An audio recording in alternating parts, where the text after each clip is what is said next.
ইতিহাসের সবচেয়ে বিধ্বংসী দাবানলে ধ্বংসস্তূপ যুক্তরাষ্ট্রের লস অ্যাঞ্জেলেস। প্রাণ হারিয়েছেন অন্তত ২৪ জন। টানা ৭ দিন ধরে জ্বলতে থাকা দাবানল ফের বাড়তে শুরু করেছে। প্যাসাডেনা ও এটন দাবানল নিয়ন্ত্রণে হিমশিম খাচ্ছেন ফায়ার সার্ভিসের কর্মীরা।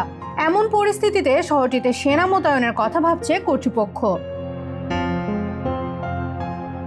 দেশটির ন্যাশনাল ওয়েদার সার্ভিসের পূর্বাভাস মতে ফের তীব্র হচ্ছে ঝোড়ো বাতাস সান্তা অ্যানা। বাতাসের সঙ্গে পাল্লা দিয়ে দাবানলের আগুন ছড়িয়ে পড়ার শঙ্কা জানিয়েছেন ফায়ার কর্মীরা। চেষ্টা করছেন বাতাসের গতি বাড়ার আগেই দাবানল নিয়ন্ত্রণে আনার। ৭ জানুয়ারি লস অ্যাঞ্জেলেসে ৬টি দাবানল ছড়িয়ে পড়ে। এখনও শহরে সক্রিয় ৩টি দাবানল। অভিজাত শহরের পশ্চিম অংশে প্যালিসেইডস ও পূর্বে এটন দাবানলের ভয়াবহতা সবচেয়ে বেশি। ধারণা করা হচ্ছে ক্ষয়ক্ষতির নিরিখে লস অ্যাঞ্জেলেসের দাবানল যুক্তরাষ্ট্রের ইতিহাসে সবচেয়ে বড় প্রাকৃতিক দুর্যোগ হতে চলেছে।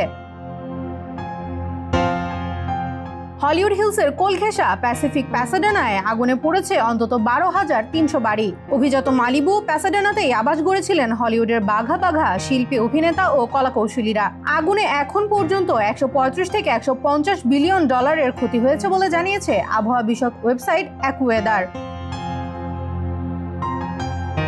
এদিকে দাবানল নিয়ন্ত্রণে ছুটে এসেছেন ক্যালিফোর্নিয়ার আশেপাশের ৭ অঙ্গরাজ্যের ফায়ার সার্ভিসের সদস্যরা। সহায়তার হাত বাড়িয়ে দিয়েছে প্রতিবেশী দেশ কানাডা ও মেক্সিকো। প্রস্তুত আছে দেশটির সেনা সদস্যরাও।